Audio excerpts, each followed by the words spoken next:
We are unfortunately informed once again of another horrific senseless school shooting. They don't stop. When will the next one be?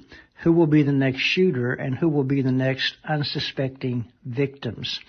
Once again, American kids go to school to pursue education and American life, but are murdered by a classmate while walking the hallway or sitting in a class. This has to stop. Will it ever?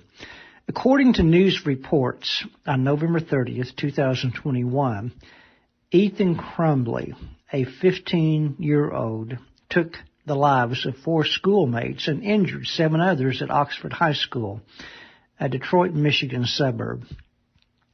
Crumbley has once again reminded us of the horrific outcomes of mental illness and the importance of parents, teachers, churches, and communities working together to protect each other.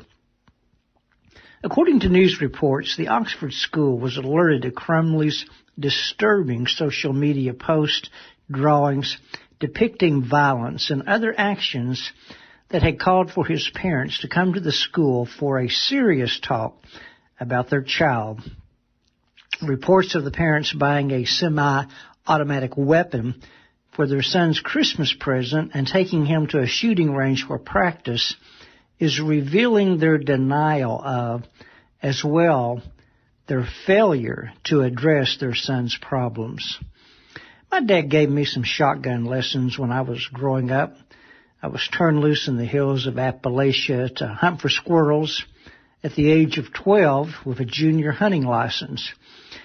Parents teaching their children to shoot a weapon and hunt are as old as our nation. However, parents don't equip their children with a gun when there are obvious warnings of mental illness. Past school shooters have talked about being bullied by classmates or not fitting into any of the school social groups. Rejection, being bullied, failure to make the school team, or feeling outright mistreated makes anyone feel bad, dejected, and disappointed. Such feelings should be a push to any of us to look at ourselves to see how we either must adjust, change, work harder, problem solve as to what is happening, or even find a different school or community in which to live. Hurting others never resolves anything and only increases our pain, darkness, and sentences the rest of our lives to prison or regret of how we handled our feelings. School can be a difficult life learning ground. What we face in the local school often is only preparing us for what we may face at the office, the factory, the workplace, and the neighborhood. Throughout life, we know everyone is not going to like us, accept us, applaud us, or even try to get along with us. There are always people who don't like us.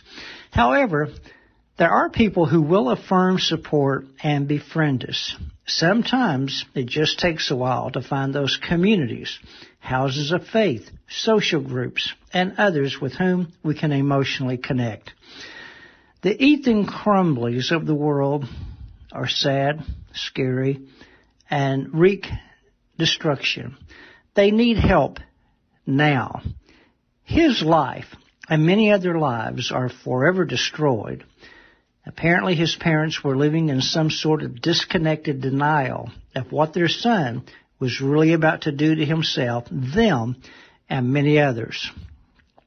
Schools and workplaces must have all authority to protect themselves quickly. Oxford school officials were alarmed by some of his actions. They were trying to work with the parents. Looking back, he should have been escorted out of the school and barred from its grounds until a professional counselor had given written permission for his return. I know, hindsight is always 20/20. Sadly, for those who are now dead, it's too late. Maybe the other Ethan Crumbleys can be stopped today, right now, before it's too late. This is Glenn Mollette. You have a great day, and come and visit me at glennmollette.com.